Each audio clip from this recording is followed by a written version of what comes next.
morning. Barbara has the computer. Oh, let me just check. Turn off the mics because it's coming through to the Oh, the mics are. Yeah.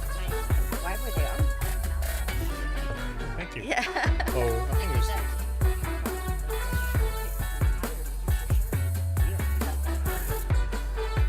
Okay, here we go. That's what I last night. I was like, I wish you could do whatever you want. My goodness. So I was thinking that I better close all my tabs except for the ones that I use. And then, is this? Well, they're gonna manage that.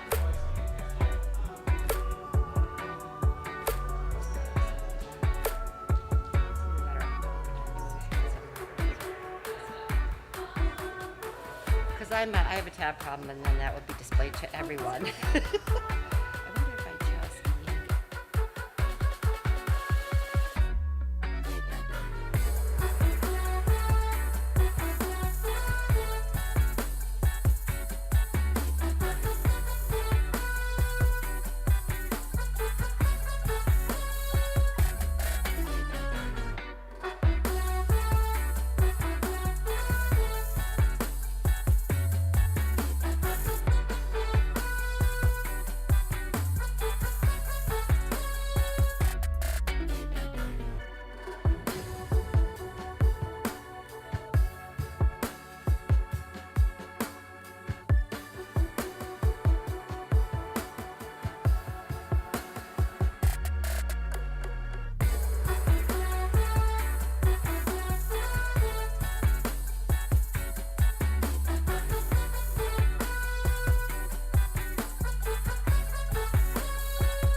test, test, test.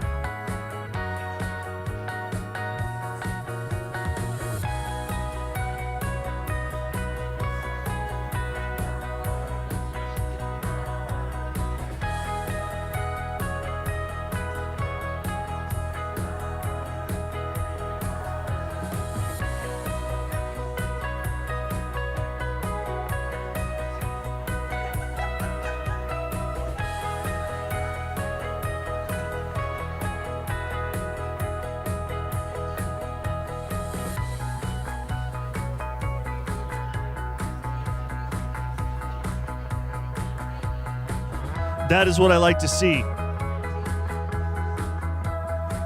Sir, you right there in the white shirt, what's your name? What's his name? He came conga-lining into his seat, and I love that. He came dancing into his seat. I want to see everybody file in that way. I loved it. I love the dance. Yeah. Can't. Test, test, 1, 2, 1, 2.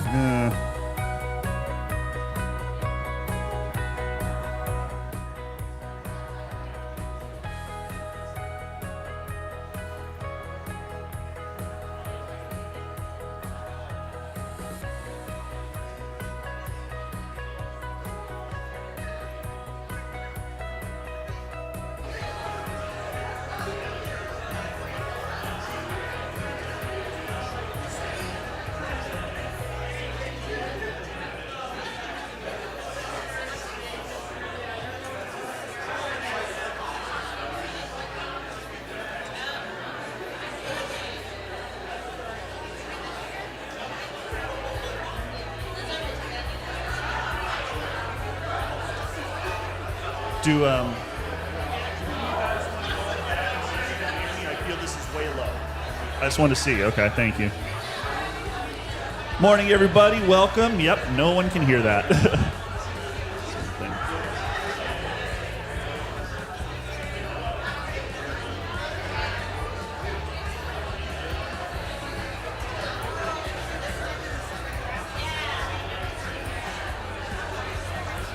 Good morning, everybody. Welcome. Welcome. Yeah, it's too low. Yeah, it's fine. All right.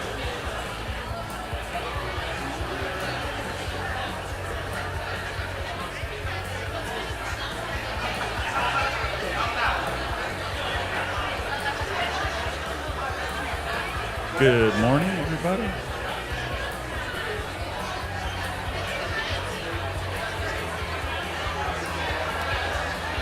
All right.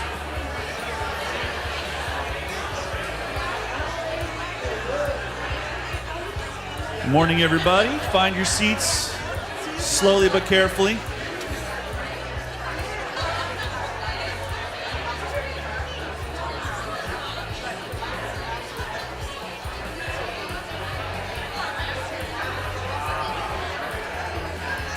How's this sound now? A bit better?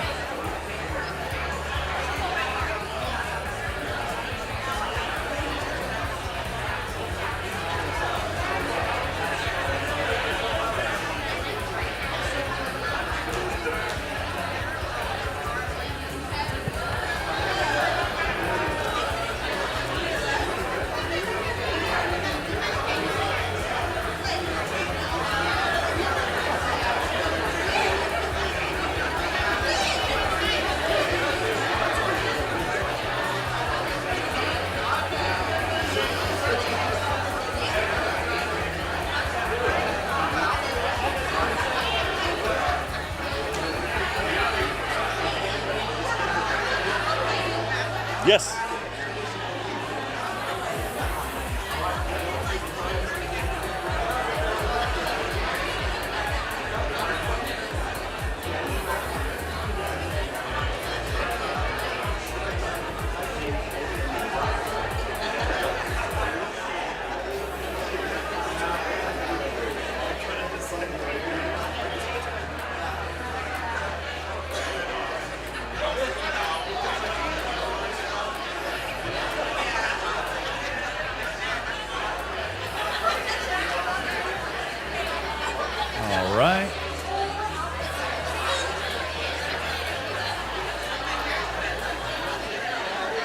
appear to be about 40% capacity, close to 60.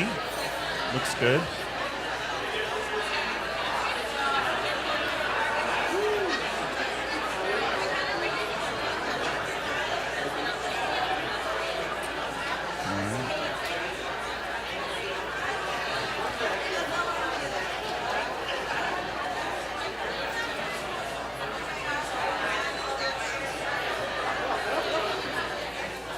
All right, ladies and gentlemen, I think we're about to begin soon. Come in, a couple stragglers, which is fine.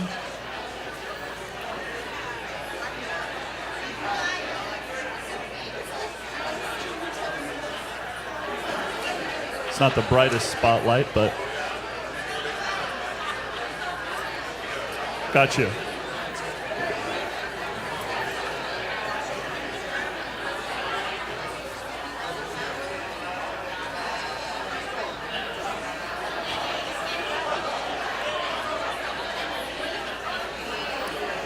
Wonderful. Good deal. Let's bring in everybody from outside. If there's any more stragglers, just bring them in, because once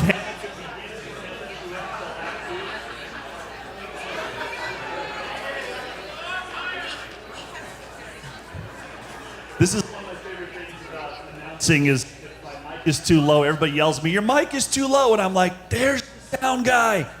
Turn around."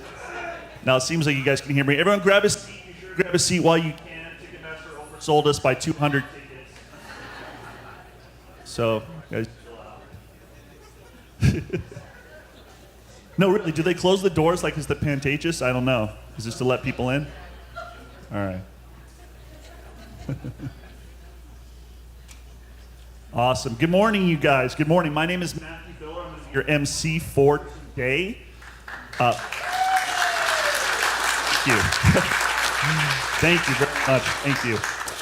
I'm little trouble getting up this morning. I was watching Netflix late last night. Who's seen the show Comedians in Cars Getting Coffee? Seen that show? I'll tell you about my favorite episode really quick. It's Jerry Seinfeld and Jim Carrey. They sit down at a cafe on the shores of Malibu, and they're talking about comedy and movies and things like that, things I'm really into. And then the funniest thing happens. The check comes, and they start to argue about it. And I'm sitting there processing in my mind, laughing. Look at these two multi-billionaires who are arguing over who's going to get the check. Yeah, it just tickles me. It's like, you know that the cafe picked up the check. Like, no, don't worry about it.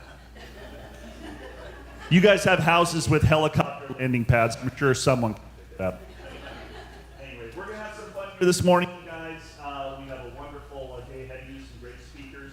I do want to take this time to remind all of our speakers that we're at a tight 5 minutes for speeches, if we could. As you can see, the orchestra is prepared to play you off. But no, like I said, it should be a good time. And we're going to go ahead and get things cracking right away. And I would like to start by welcoming our CPD committee. Please welcome Rosa Asensio and John Llewellyn.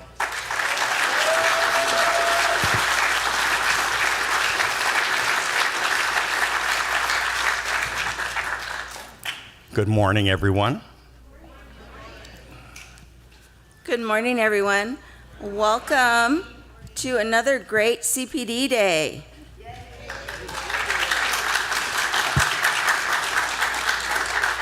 So to start off, John's dealing with some I'm dealing with issues, yes. wardrobe malfunction. Right.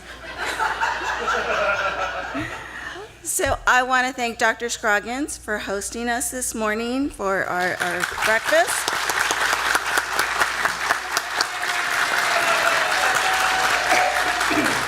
Wait, don't sit down. Don't sit down. He's also hosting us for lunch.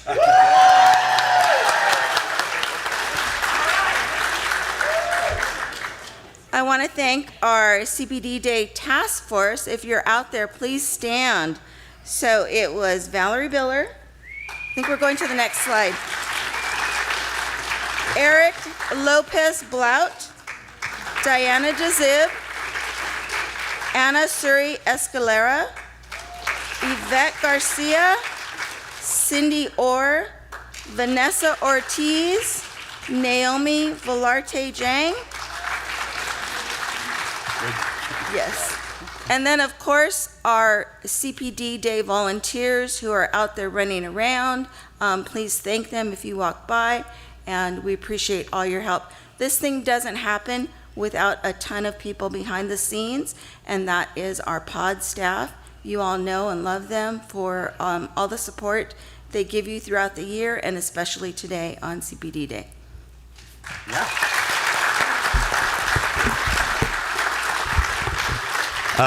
Ditto on all that. I know that's really boring, but she said it very well. Support is very important. Also, again, the support from Dr. Scroggins. You cannot be guaranteed that you will always be in such a supportive environment if you don't work hard to keep it. So thank you for being here. What? Oh, yes. My bad, I don't even know when I'm supposed to do this. I want to also recognize we have a board of trustees here. We have Trustee Gary Chow.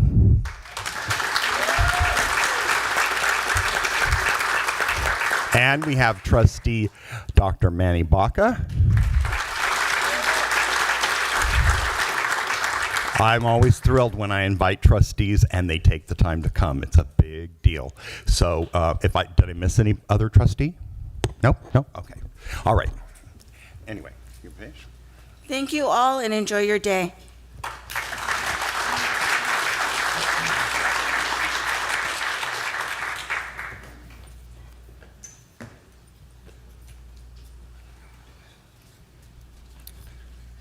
Okay.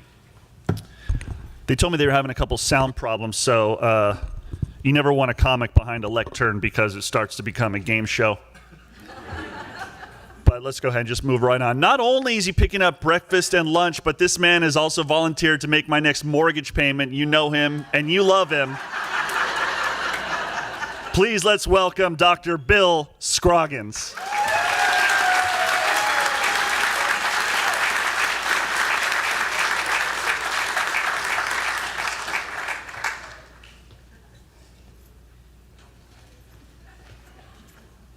Well, there are some rent subsidies we can help you with. You know, this is California, you know.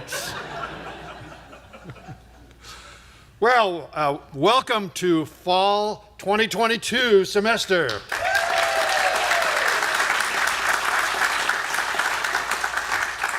Doesn't it feel great to have students back on campus? Yeah, they're walking around, they're asking you questions, they're getting their stuff done. Yeah, it really is great. There's actually more students on campus than there are taking classes online. So that's a good sign. We have a good balance between students taking classes online and hybrid and being right here with us. And I know you all provide service for both the students who are here and the students who are online. I really want to show my appreciation for your flexibility in handling the wide diversity of students we have and the wide diversity of a way we offer them a great educational opportunity here. So thank you. Let's give everybody a big hand for all the work that they do for our students, direct contact for our students. Really great. Couldn't do it without you.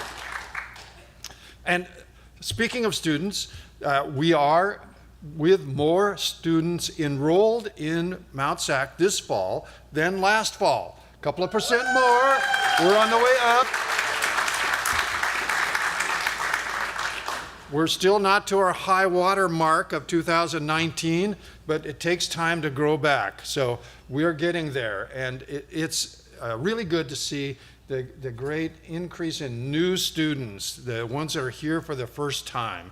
They're all wandering around campus. You can tell the ones that are new because they keep saying, what are those green walls and how do I get around them? we all wonder, where's the green walls today? So I know how to get from place A to place B. That's right. And we're building the Titanic. No, it's not the Titanic. It's not going to sink. It's the Student Center. Isn't that an amazing building? Wow. They're even asking me to hire people to work in it. Can you believe that? Morris, do we have money for that? No, no. He says no. Oh, okay, well, we'll try to find some. But the good thing about enrollment growing back is it does mean, since a large part of our budget depends on our enrollment, so having that enrollment come back is a sign that our 4-year plan to get back to where we were in 1920 is on track. The state is helping us with one-time money, and of course, many of you know, the feds helped us with a lot of one-time money during the pandemic. I'm saying during the pandemic because now we're in something called the endemic. I wish it was the endemic, but it's not quite there yet. But it's good that the LA County Public Health is not putting any additional limitations on how we can work and how our students can participate in our classrooms. But we do continue to have a great commitment to safety. We continue our work on being sure that our air handling systems are very high quality, and many of you who are in the facilities area help keep our place clean and the air clean and sanitized. So everybody who's out there keeping this place clean for our students, let's give them that hand. Great work.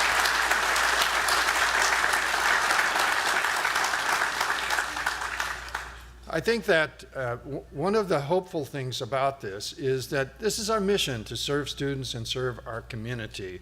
And all the work that we've done to get through the pandemic, and it was mostly, it was you all doing that work, because teaching online doesn't mean they're here doing the hard work of keeping this campus going, building the campus like we're going. And without your work, we could not have come back the way we're coming back now. So that's a positive looking forward. And what that means is we'll be able to have more financial security. And I know you all know this, but it's good for me to be able to say this in public. We have reached a memorandum of understanding with CSEA 262, approved by the board. So thank you all for negotiating that.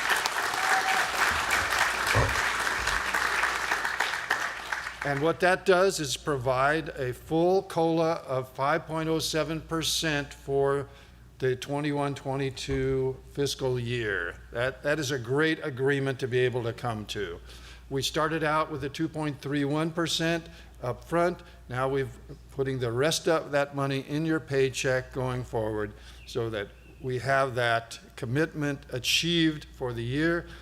And that's what 262651 is still collegially negotiating with us. There's no issues that we're having there. We're just working through other issues before we're able to finalize the salaries for our other CSEA unit.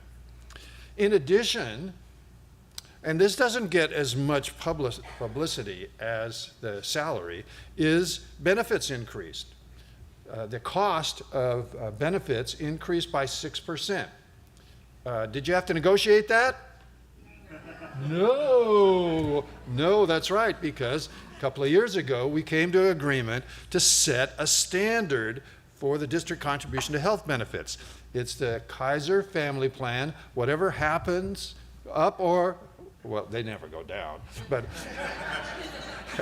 it went up 6%, so automatically the district contribution to health benefits goes up to match that amount that costs for a Kaiser Family Plan. And that's a considerable benefit because healthcare costs are really quite expensive, and to have full coverage in this environment is really important for you and your family as well. So we want to be sure that we're very visible in the support we're giving you, very visible in the negotiating with you on your working conditions, and very much supportive of all of the volunteer work that you do, because I know you do much more than just show up for work every day. That's the energy and commitment and joy of working here at Mt SAC. So have a great CPT day.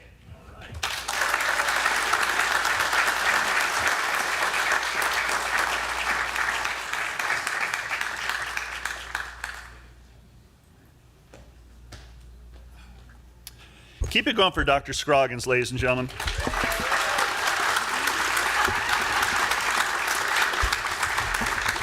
It's funny, he reminded me about, you brought up public health. A lot of people I'm looking out and it's like, I didn't recognize a lot of you without your masks. So it's awesome to see faces again. And I had a mask last year when I emceed this, so you didn't know all this was going on.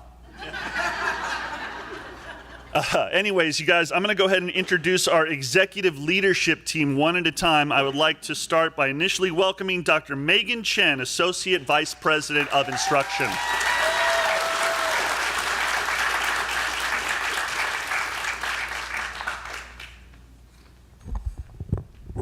That's so unfair. I have to follow Dr. Scroggins. Good morning, all of you, and good morning to our colleagues who are viewing this event remotely. It is such a pleasure to be here and to start a brand new fall semester.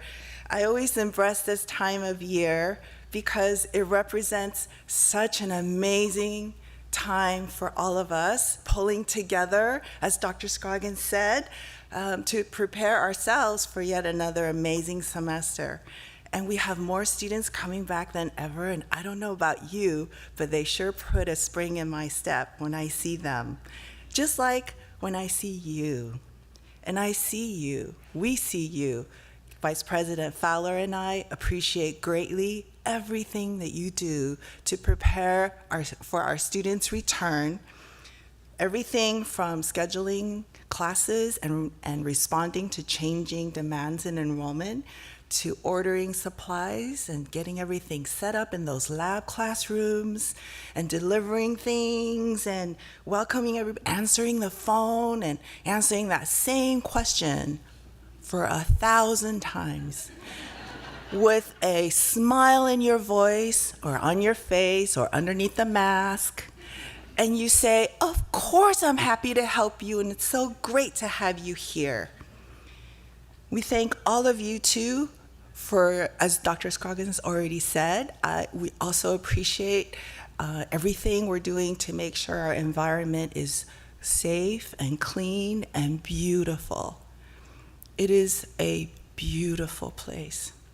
And most of all, because it's beautiful because of you. It's because of the caring that you show to students, faculty, staff, and managers. It's the way you welcome students and dignify their hope and desires for a better life. It's the way you show caring for each other, to support each other, even if I should have remembered how to do that process, but I forgot and I had to ask you again.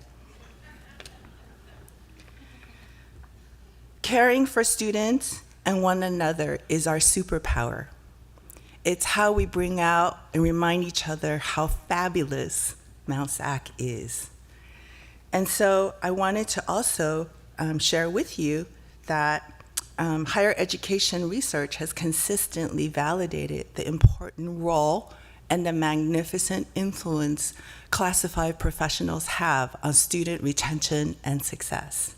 And we know that's true because thanks to our research office, we know that, and we can demonstrate this to our public, our community, and accreditation team visiting us, just how fabulously, incredibly amazing we are in supporting our students and making sure they cross that finish line. One of the most amazing characteristics about us is that just like our students, we want to keep learning and growing. And today is yet another example of that commitment to excellence and commitment to learning together with each other. And for that, we thank everybody behind the scenes who made this possible, including the staff member who's showing me in a good light right now. And the sound people who make sure the sound is projecting beautifully, and all of you. We appreciate you so much. And let's have a wonderful day learning together.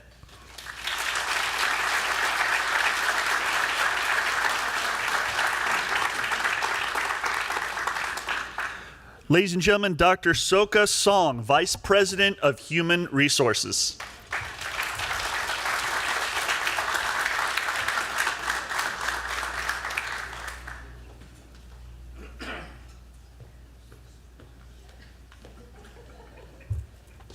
So I think you figured out I'm not SOCA. But he sends his welcome and appreciation for all of our classified employees. So I just want to say good morning and welcome. And my name is Tika Dave Harris. I am the Associate Vice President for Human Resources. This is your day. Let's give yourselves a hand.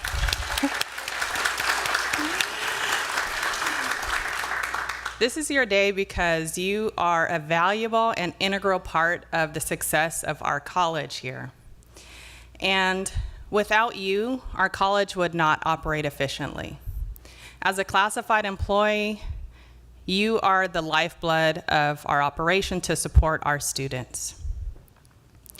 And without the support of, for example, our financial aid specialists, we would not be able to provide financial aid support to our students.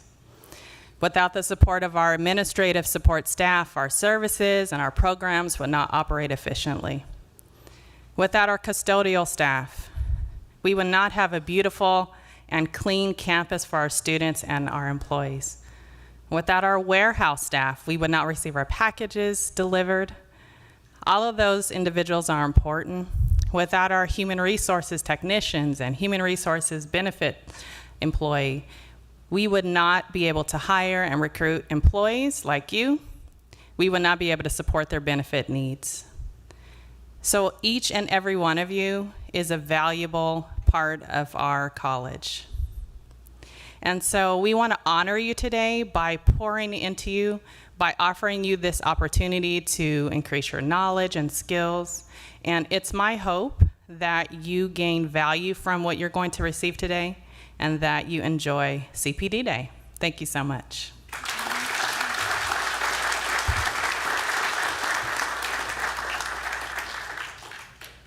Okay. Sorry about the confusion on that one, folks. They made a couple announcements that I have to strike. So U2's not coming, Lady Gaga's not coming. Okay. Let's just move right along. Please welcome Morris Rodriguez, Vice President of Administrative Services.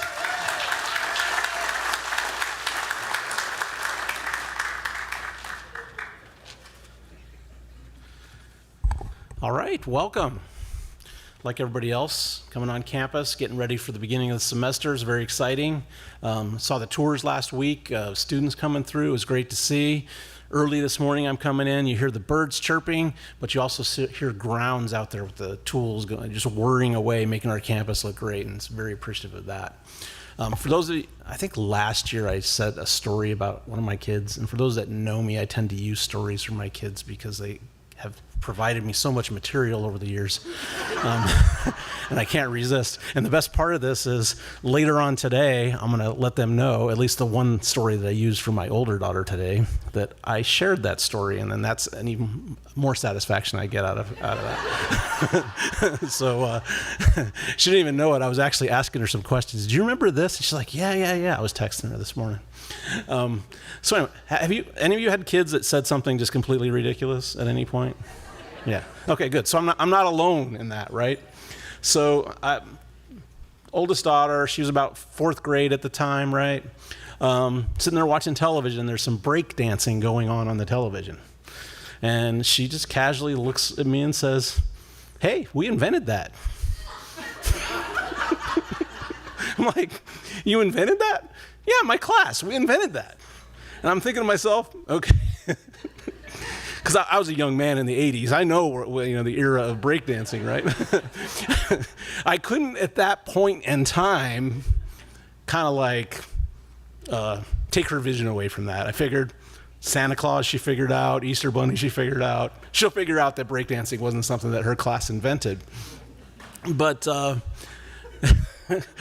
but the point I'm driving at here is she's in 4th grade, and she's in a class where that class is given the opportunity to be creative, to have passion. Even if they're recreating something and they think it's their own, they're recreating that and they're dreaming, right?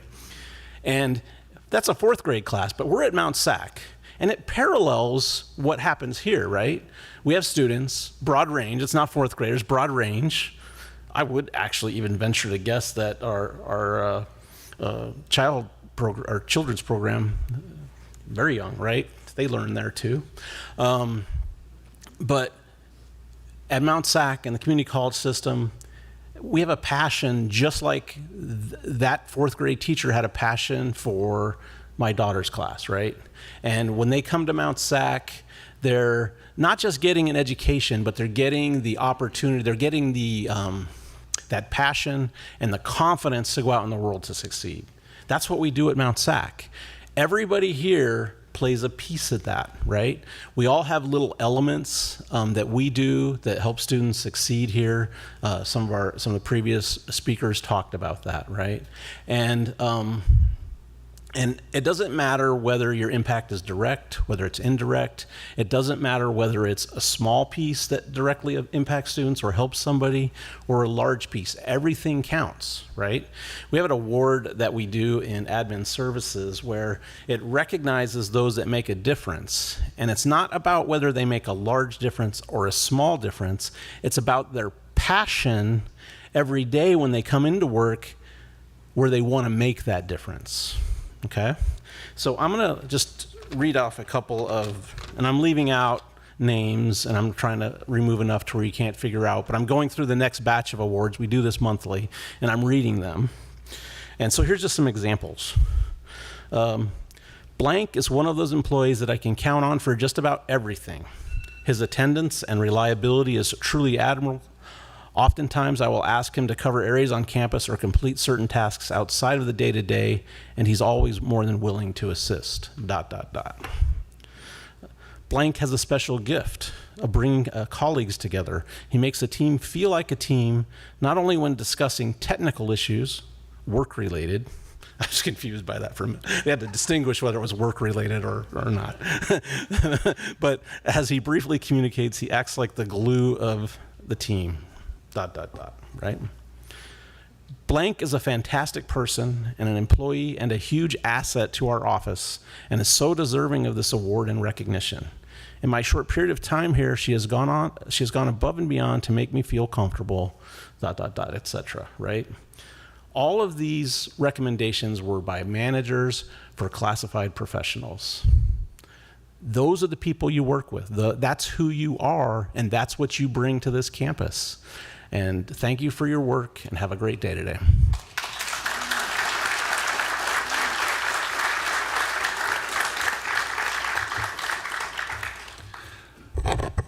Okay, show of hands. Who wants Mt SAC to offer a breakdancing program now?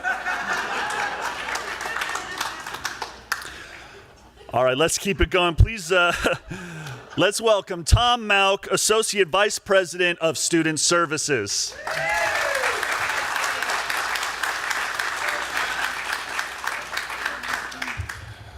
I definitely wouldn't be leading that breakdancing class, that's for sure. Good morning, everyone. On behalf of Student Services, I want to thank you all for the great work you do for Mt SAC. And at the risk of repeating what everybody else was saying, I thought I'd tell you a little bit of story of something I heard my dad say literally 41 years ago.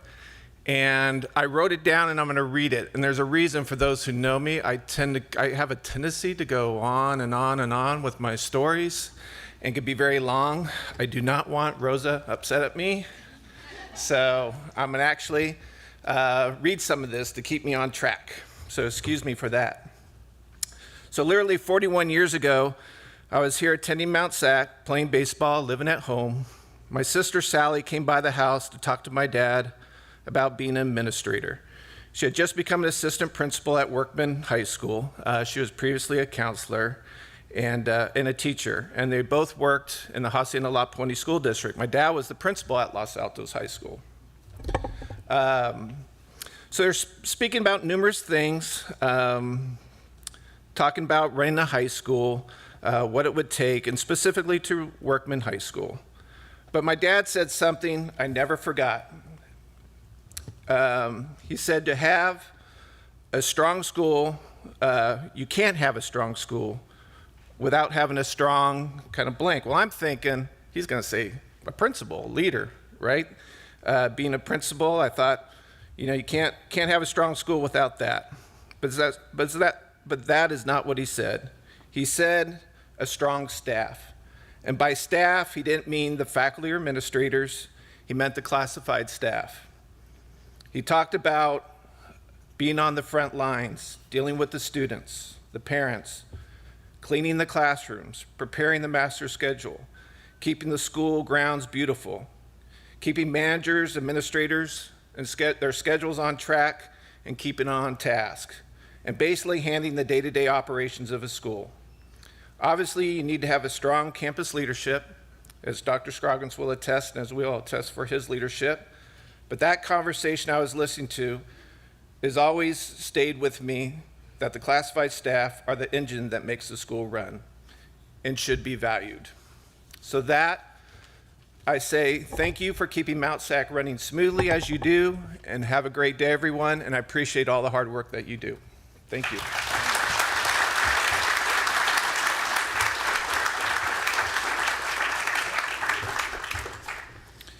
Okay, before we go into our last speaker for this department, I received another note. Please don't joke in between I can't even read it. Okay. Ladies and gentlemen, I would like to bring up our final speaker for the executive team, Dr. Tammy Pearson, Dean of Continuing Education and Workforce Development.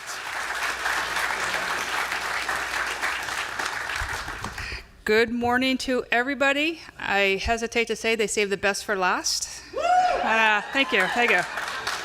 I owe this side some money now. And I also didn't know we were supposed to write stories today, so I don't have any stories. However, one quick thing. Tom just said 41 years ago. 41 years ago, I graduated, 1981. 41 years ago, I graduated Los Altos High School. Mr. Mock was my principal. Right, so, yeah.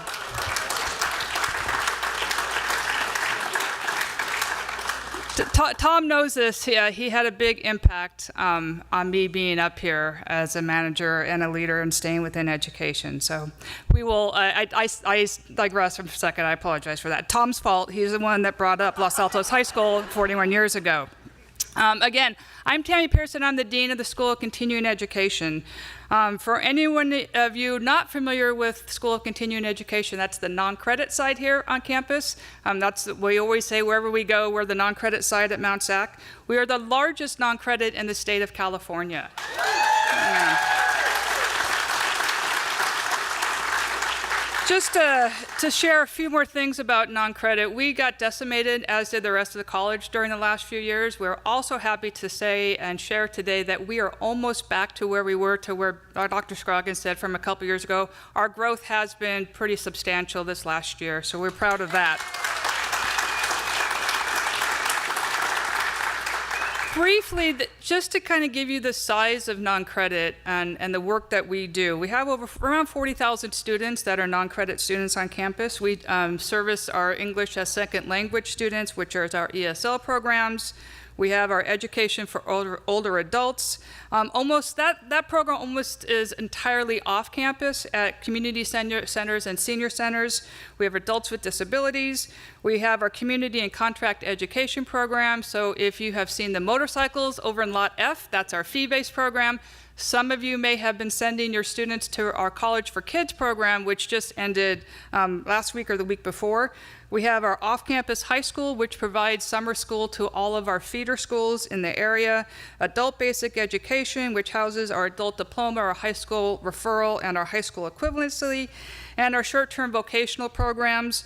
These range from our health careers, such as CNA, medical assistant, to EMT, business courses such as payroll and accounting, to electronics and solar panel technician, to our ever-popular floral design courses. Our newest course program is pharmacy tech, which we're getting ready to offer in a few weeks. We're still open for students, so if you know anybody, please send them our way. We will always do marketing wherever we go, even in the market. We are, I was going to say liquor store at Madeline said not to say liquor store, so.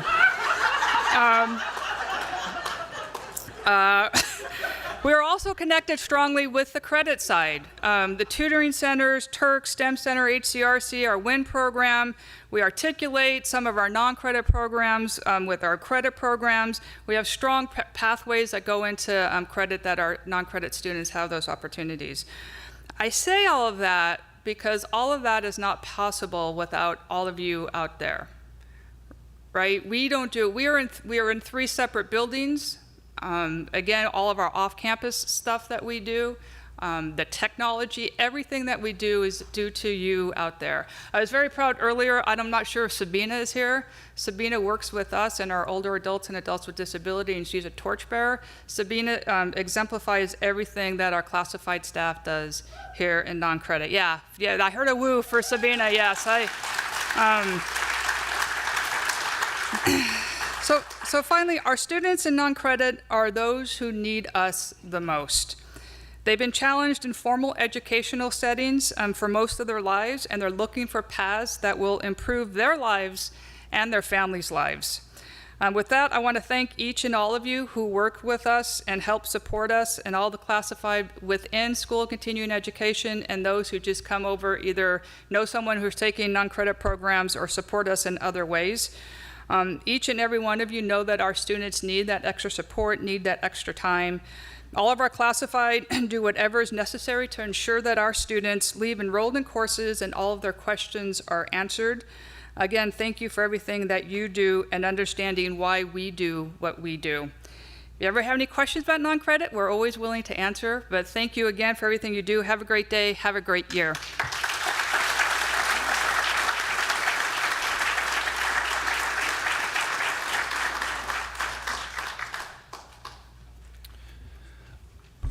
Okay, folks, moving on to the next part of our presentation, I'm going to bring back somebody we've already had. He is your classified Senate president. He is a man with issues, John Llewellyn.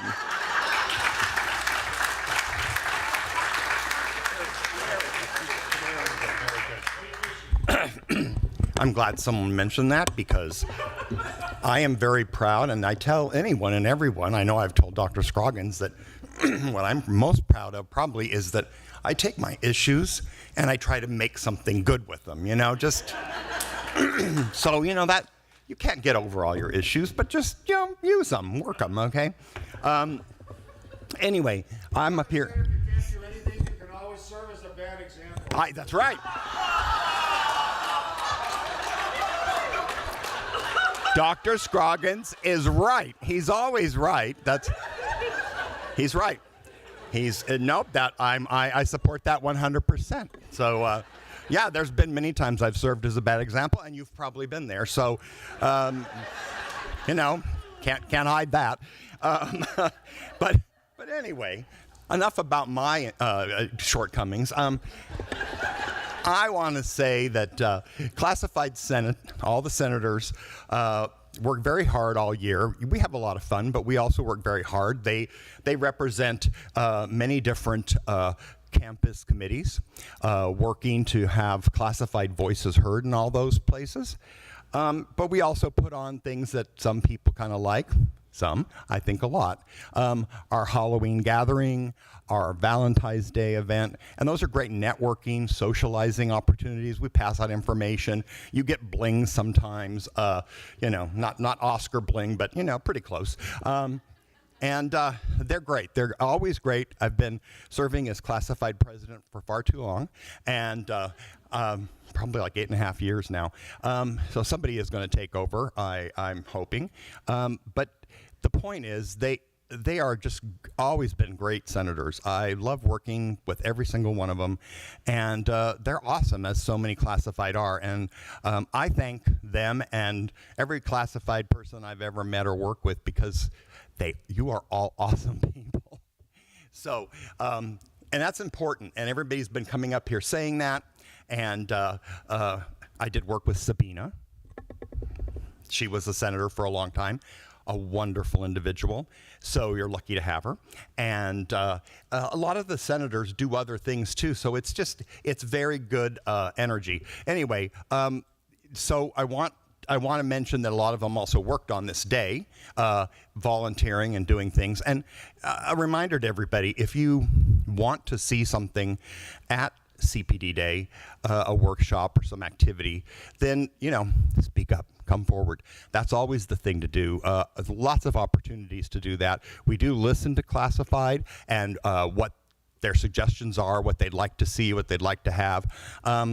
We can't guess. We do take your survey results, and we read them, and we try to utilize them in planning for the next year. So be sure you fill out your surveys that you will get. Also, I want to let you know that at the closing session today, if it's not clear yet, the closing session will be in 9C, and we will have free snow cones, and we will have a place where you can write immediate suggestions, like, you know, John Llewellyn is just the best person in the entire world, so let's put that down a lot of times. And, you know, what you want to see, like if there's a workshop or something you didn't like or you do like. So that's another chance for you to speak up. And then we will also be drawing the little raffle tickets you got. You have to come and deposit those, and that's the only raffle tickets we draw from. You have to be present. So we have prizes, so it's a good way to end the day. So be there. And even if you do aquatics before, is anybody in here doing the aquatics fitness thing? You get to go in the pool at, like, what is it, 3 o'clock or something like that. I hope you brought your 1920s swimsuits, because that's the theme, all 1920s. Anyway, so I'm thrilled. I'm always excited. I really am, I geek out over CPD Day and learning opportunities, because you don't know, if you don't know already, it's really unbelievable that you get to work in a place where there are so many opportunities to grow and continue to grow and learn things you didn't even know you needed to know. So again, thank you all for being here. I hope you have a great day. I hope you enjoy it. And please let us know. Thank you all.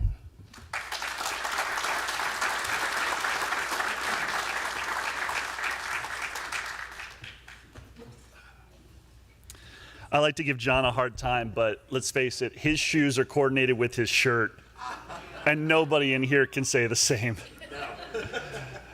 Way to blaze a trail, John. Okay, ladies and gentlemen, please welcome from CSEA 651, President George Gutierrez.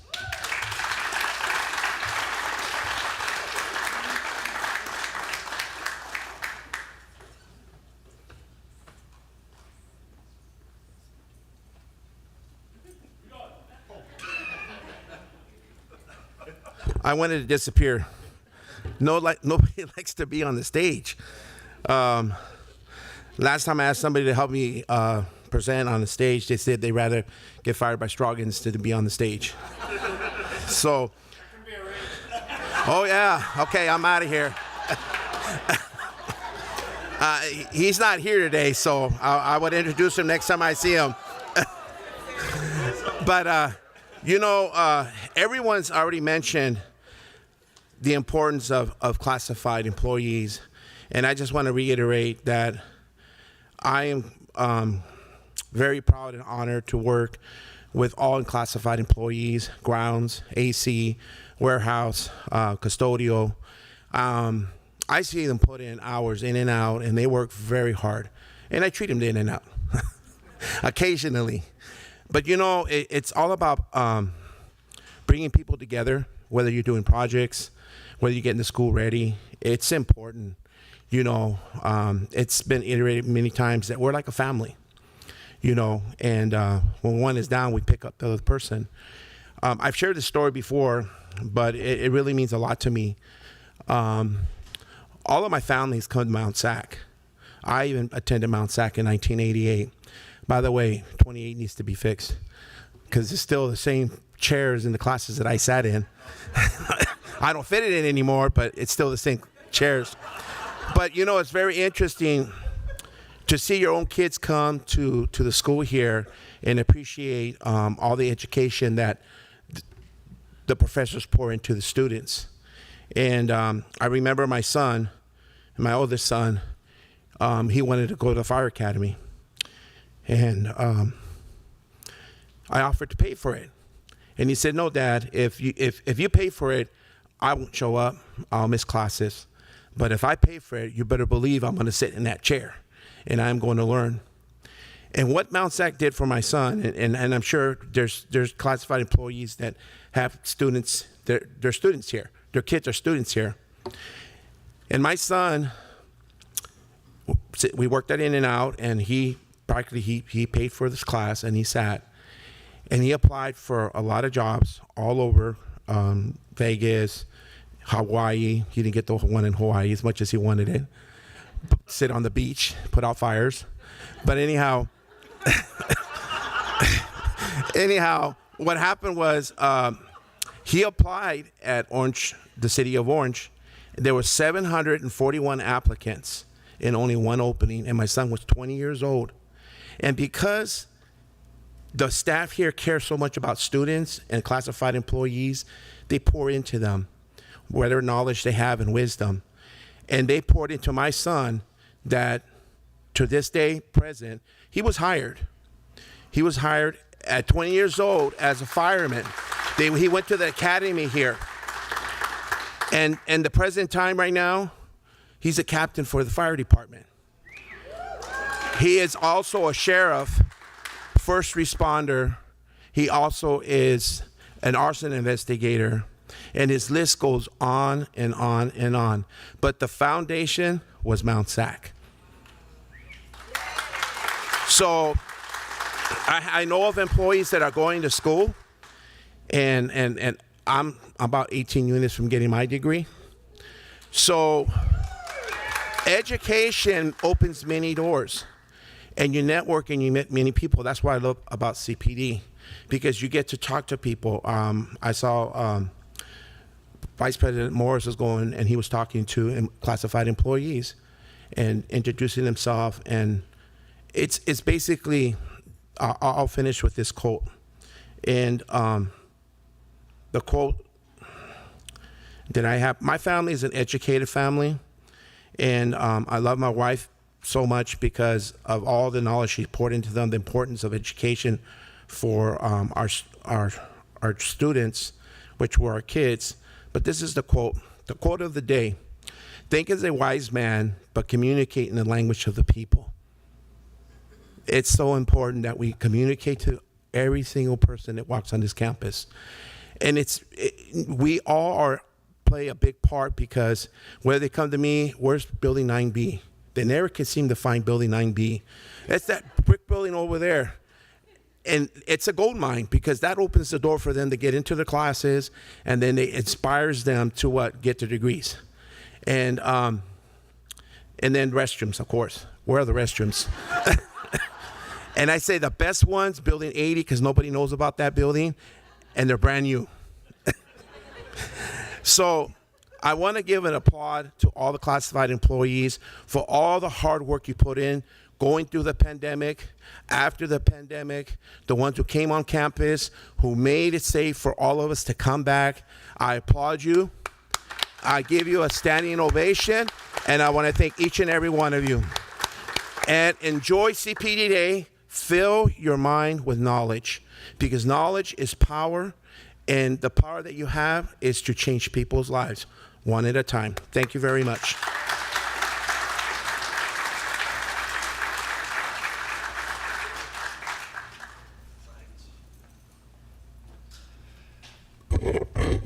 Thank you, George. You did forget one of the most asked questions, particularly on this campus, which is, where is overflow parking? Okay. Ladies and gentlemen, at this time, well, actually, before we continue, something I wanted to bring up, I would like you to give a thunderous round of applause to our ASL interpreters today. You guys are doing amazing work. Thank you. Do we lose the sound? Okay.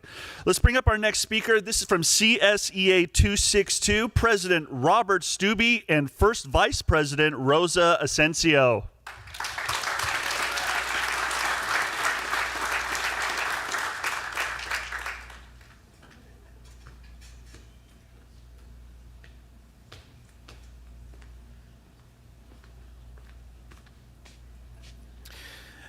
Okay, first, well, I know John stepped away, but I am trying to be more like John, and my barber says I'm about 80% there. and like Tom, I did write something to keep myself on script, because I can feel the faculty energy filling my soul, and if you just leave me up here with a mic, I'll talk for 3 hours and give you a pop quiz. So welcome to CPD Day 2022, again, back in person, and more well attended than last year, so that is excellent and in line with the campus's progress and getting back to normal. CPD Day, as we know it, actually dates back to 2015. I was there at the table with Bill Rawlings and Dr. Scroggins as the lead negotiators when we negotiated this into the contract and entered into an agreement on both parties to create this day fully funded and with release time because it's so very important to the campus. It's actually, lifelong learning is so important. It's actually one of the 7 habits of highly effective people. It's habit number 7, that will not be on the quiz, but it will be on the final, called sharpening the saw, which talks about creating an upward spiral of change and growth. And that's what CPD Day is about. Change and growth for classified staff, because everybody here is important. So at the CSEA annual conference this year, the keynote speaker told a well-known story called The Janitor Who Put a Man on the Moon. And I know George has mentioned this at some board meetings, at least once. So indulge me with reviewing this a little bit. It goes that President Kennedy was visiting NASA, and when walking through the hallway, came across a man carrying a broom and asked him, "What do you do for NASA?" And the man replied, "Mr. President, I help put people on the moon."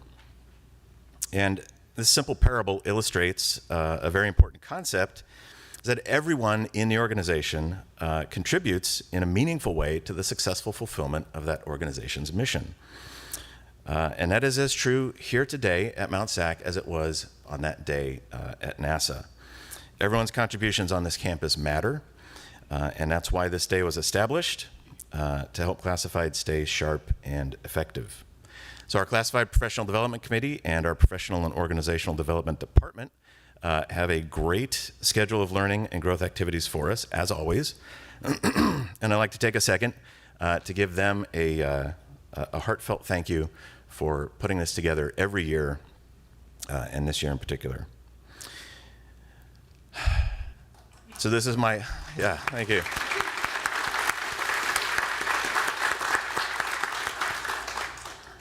So, and Matt, my shoes match my shirt and my belt. So this is my last official duty as chapter president. Effective today, I'm stepping down, and Rosa Asensio will be taking my place so that I can start my new career as a faculty member here on campus. I didn't include that before.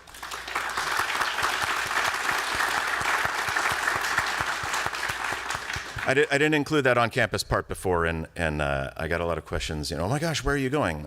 The next building over? So,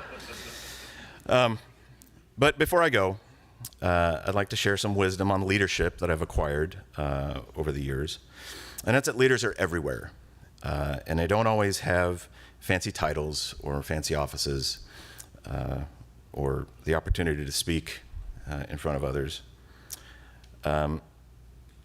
Because you don't have to be elected to be a leader. You just need to understand, as Chester Nimitz did, that leadership is finding good people and helping them succeed. So when you help a coworker master a new skill, when you help direct a student to the resources they need, you are a leader. Everyone in this room is a leader. Some of us have just had the opportunity to lead a little more publicly than others. And with that, I give you CSEA Chapter 262 President, Rosa Asensio.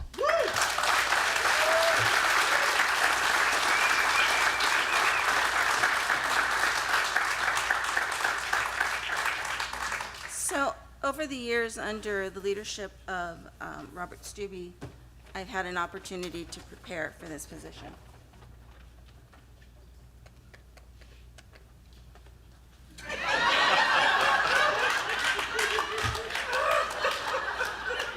The funny part is I almost wore my hat today. And you all know, he's leaving me some big shoes to fill. too. Thank you all for being here today. I just want to take a minute to introduce our labor rep who's visiting with us this morning. Jessica Gonzalez, you're out there somewhere. If you stand, we want to welcome you.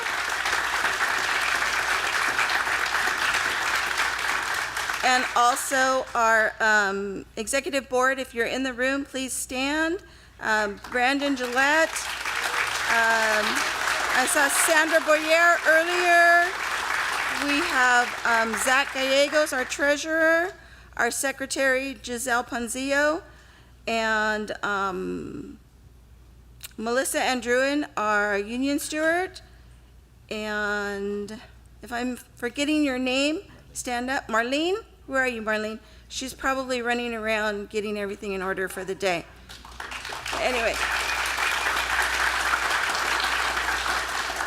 Want to put in one more plug for a Great Staff Retreat. It's coming back and coming back strong in October, so please sign up. And again, this day is for you. Enjoy your day. Thank you.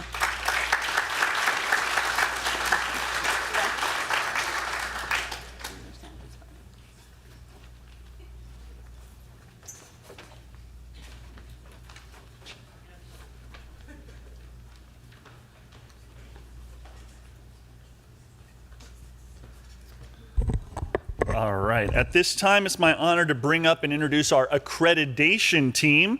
That's Leanne Greenlee, Barbara Mazaki, George Gutierrez, and Patty Quinones. Let's bring them up.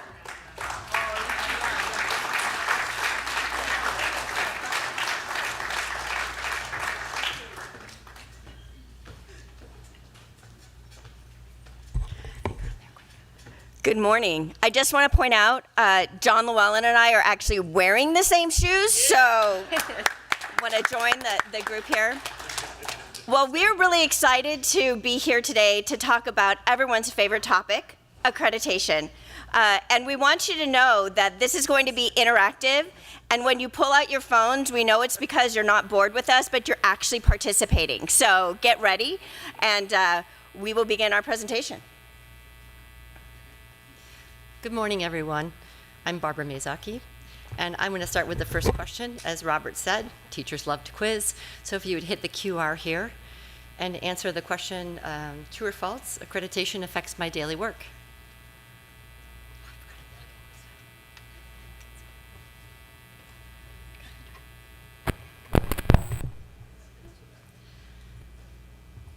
While you're doing that, I have a little music for you.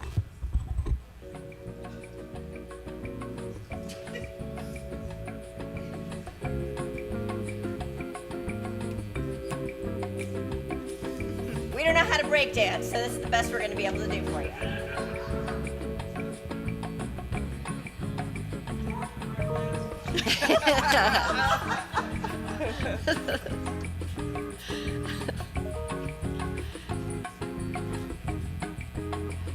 So we'll pause that.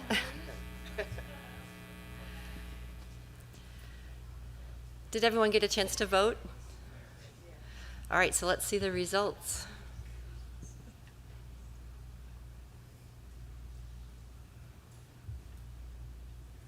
The Academy's tallying the votes. Wow, here's the results. I'm not sure who said false, but it's okay. By the end of this presentation, you will say true. We are here to talk a little bit about what accreditation is and to give you some background about how you can get involved, because you've already heard from all the speakers today how essential you are, and you're essential to this process as well. And so we want to just give you a few stats because we all like to know where we fit in. So we want to share, earlier Tammy was up here for the School of Continuing Education. They do an accreditation process. We as a college do ACC, JC, but there is a total of 18 accreditation processes that we are a part of. It's because Mt SAC is fantastic. And in that, we all do it together. We had 17 teams of Weavers working on our institutional self-evaluation report this last year, which is over 111 participants, individual participants, who worked on 14 standards and 121 substandards. This is a huge task, and we really need you all to be part of lifting this task together, because we are responsible for 21 eligibility requirements. Those are checkoffs. So we're here to talk a little bit about where you fit into that, and actually we're here to beg you, plead with you, and maybe give you some swag, little swag in your chip clips in your bags, to get you involved and be part of this work, because you are essential and this is part of your daily work.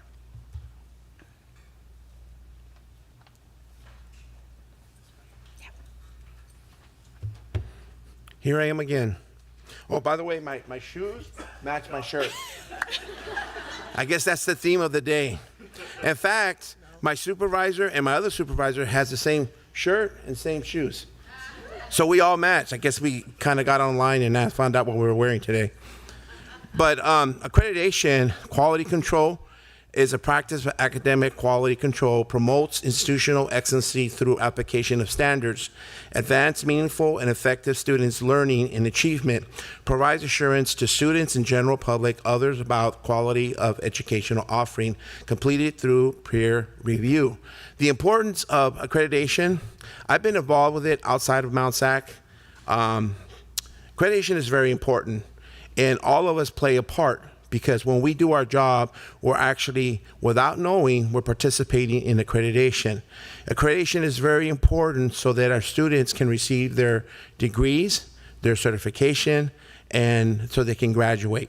So I want to applaud every one of you guys, because whether you know it or not, you are participating in accreditation in the work that you do. No matter how small or great, you're all play a part and very important. Thank you very much.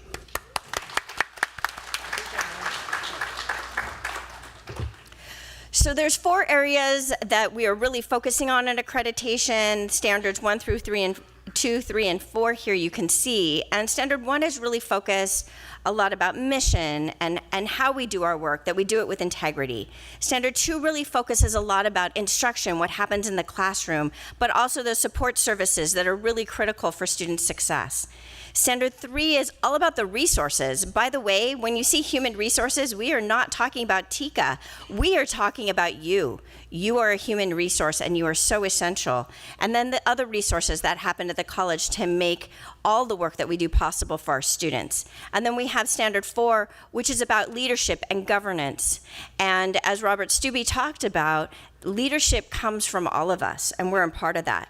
So we wanted you to see that you are connected to these 4 standards. So in Standard 1, you know, the PI, we all love the PI process, but Classified Senate, committees, that's all part of that as well. In Standard 2, it's all the support services. It's supporting students as they walk across the campus, right? And answering those questions over and over again.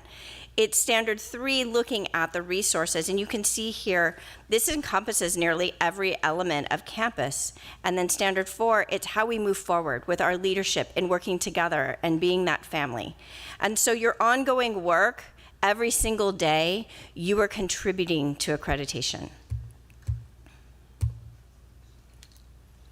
So you've all been sitting for quite a while, haven't done a lot of moving, not a lot of breakdancing, but for this one, this question, you're going to do a raise hand.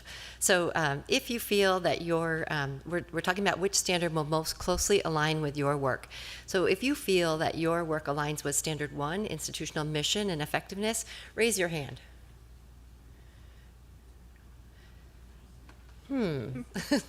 How about Standard 2, which is student learning programs and services? A lot of hands on this one. How about Standard 3, which is resources? I knew you'd raise your hand, Tika. Looking good. How about Standard 4, which is leadership and governance? We've got one left. How about more than one of these? Anybody? Yes. Oh, that is me. So did you know that the college has institution set standards and stretch goals? So this provides us information about how well we're serving our students. So an institution set standard are minimally level performance that are set by a college, right? So this is a level of performance that we don't want to go under. So a few years ago, ACCJC required colleges to set stretch goals as well. So whereas the institution set standard are considered minimal level of performance, a stretch goal is the opposite. It's an aspirational goal. It's our opportunity to dream big. Move myself. Okay. So there are six student achievement metrics that we must set stretch goals and institution set standards for. So some of these include annual course success rate, number of degrees, number of transfers, job placement rates even. So, but for the purposes of time, we've only provided data on 2 of these. So for both of the graphs that you see there, the red line are our stretch goals or aspirational goals, and the gold or yellow line are our institution set standard. So for annual course success rate, in 2018-19, we met that standard or exceeded it. So our ISS, or institution set standard, was 71%. However, in that year, our overall course success rate was 72%, so we met that. In 19, 20, and 2021, we were a couple percentage points below that 71 institution set standard, probably due to the pandemic. However, when we look at number of associate's degrees for 18-19, 19-20, and 2021, we have exceeded our institution set standard. Yay! And if you look at that final year, hopefully in a year or a couple of years, we will actually surpass our aspirational goal. So that's awesome news.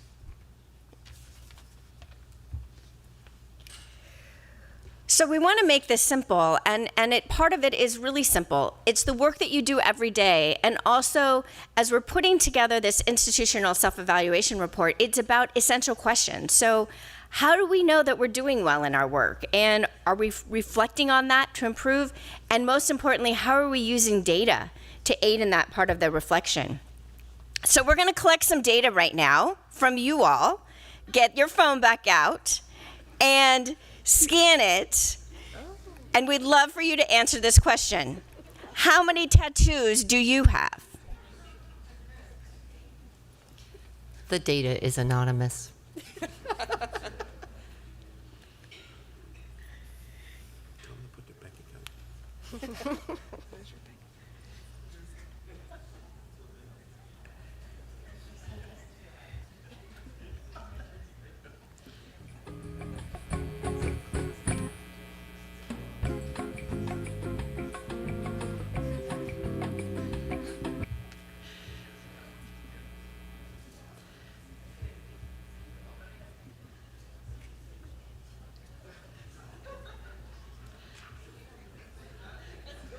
None?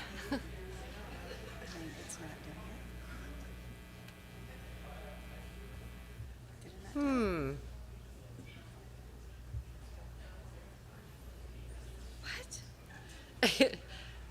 So no one has a tattoo? This is a bit surprising.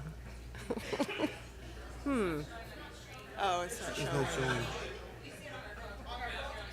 You can see the result on there? Refresh your page. I refreshed my page. This data is going to remain in. I'll answer it here. I'll put 7.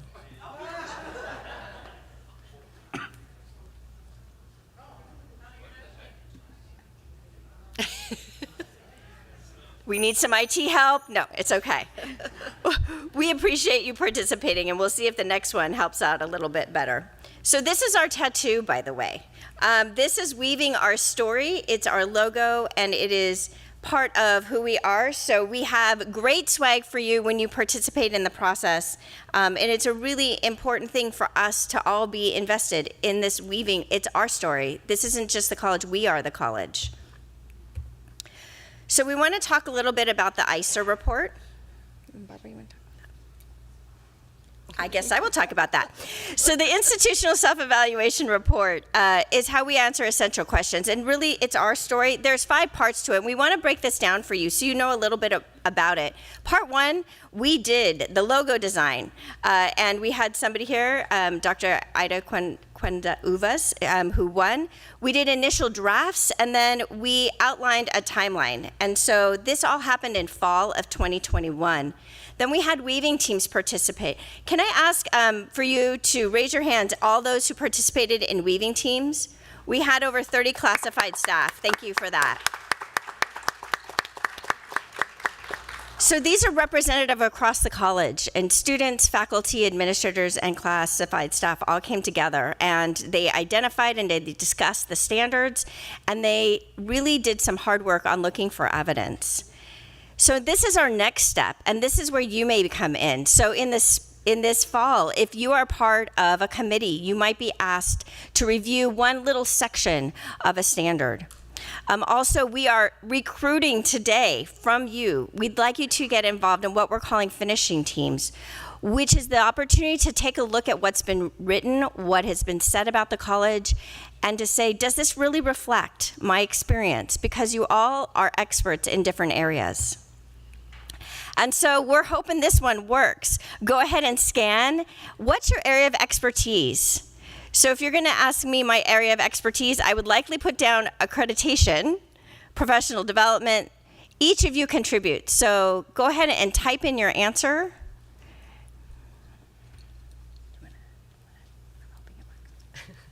I don't think it's going to work. You want to scan it first?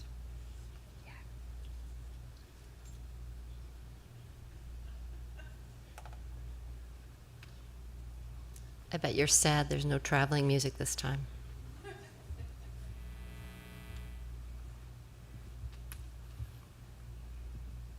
But not as sad as I am that the results didn't appear. Yeah, it's there. Go ahead and put your answer. It's not going to work.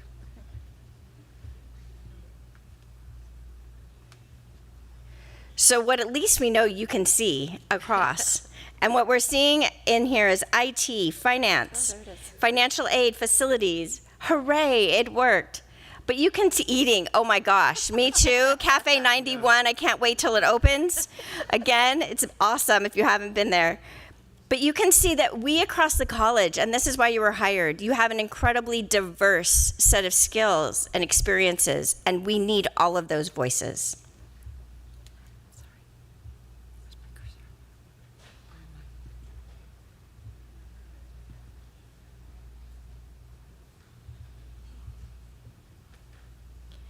So this is where we do our big ask. And you go ahead and scan this one, and this one is for you to consider how you can take that expertise and connect it to being a part of a finishing team. So what's a finishing team?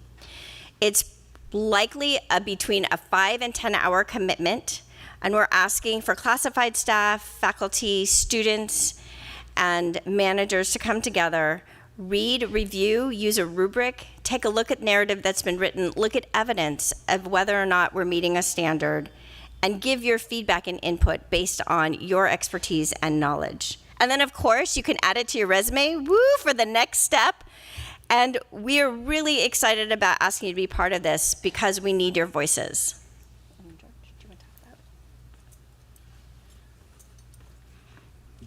I'm back again. I was trying to hide behind there. It didn't work. So why get involved? I'm pretty busy as a CSCA president, but I found time to get involved because I really believe in accreditation. It's very important.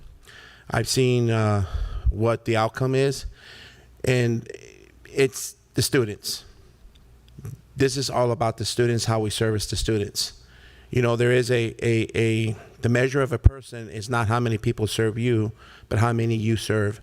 And our job or our calling is to serve our students, however shape, form we can. So to get to know the colleagues from many different areas of the college is one of the benefits, is to hear the diverse perspectives, is to share ideas about your Mt SAC expertise, Tell your story. All of us are experts at something. I'm an expert at cleaning. My son asked me one time, how many toilets have you cleaned, Dad? Probably 1 million, maybe more than 1 million.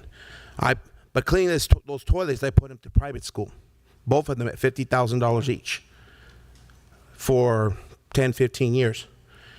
But it was worth the sacrifice. So we all sacrifice as family members, as employees. We all sacrifice, and I honestly believe that we all should get involved in accreditation, because you can tell your story, it gives you a platform, and you can put your fingerprint on that accreditation and say, I was a part of that.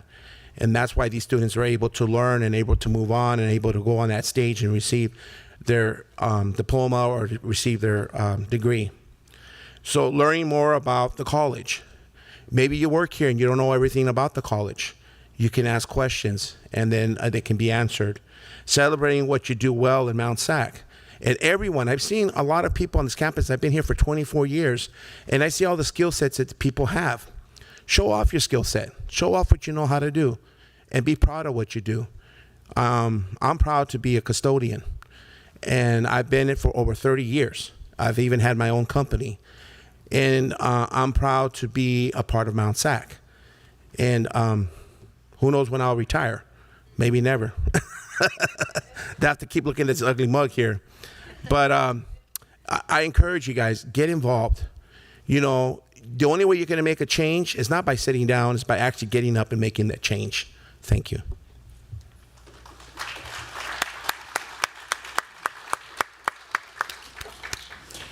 So we will do a campus-wide rollout in spring as well. So if you don't have time to be in a weaving team, that's okay. We're going to send this to you and invite campus involvement across the campus. So we want to hear your voice. Here's our overall timeline, and we've talked through most of this. And just so you know that after the spring, next year in fall, we will have a team read our ICER report and then let us know if they have any questions. And then we will have the equivalent of what we call a Vegas wedding visit in the spring of 2024, and then we are going to celebrate all the great things that we have done. So this fall, we have 4 forums coming up, one every month. They're on Fridays. We invite you to attend. They'll be virtual, and it gives you an opportunity to hear more about different topics related to accreditation and how you fit. And the first one is going to be on August 26th coming up, and the Vice President of ACCJC will be joining us for that so that you can hear directly from her more about the process and how you can be a part of it. We are also going to be sending out information because as we go through, we figure out what we do really well and some areas that we need to focus on, and we call these gaps. So we're going to be doing a gap analysis, and we have the time to really shore up processes, improvements that we want to work on, areas of focus that we know just need a little bit more help. We're going to be doing that over the next year. So you're going to hear some themes, and those are going to guide what we call a quality focus essay, which will lead us into the future. So we wanted to end with some fun facts because we've asked a little bit about you today and we haven't shared about us. So we are your core accreditation team, and we did a survey and some data for you so that you can know that we are with you, we are part of you, and we hope that you can see us learn how we have our areas of expertise and how we connect. And we thank you because you are accreditation and you are part of our team. And so we look forward to working with you over the next year. Have a great day.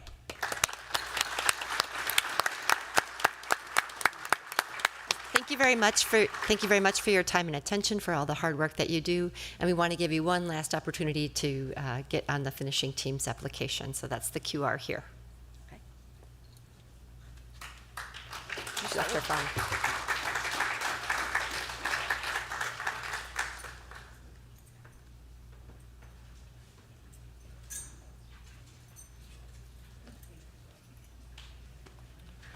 All right, friends, we are coming close to the end of our presentation, so how about a round of applause for all the speakers you've seen today?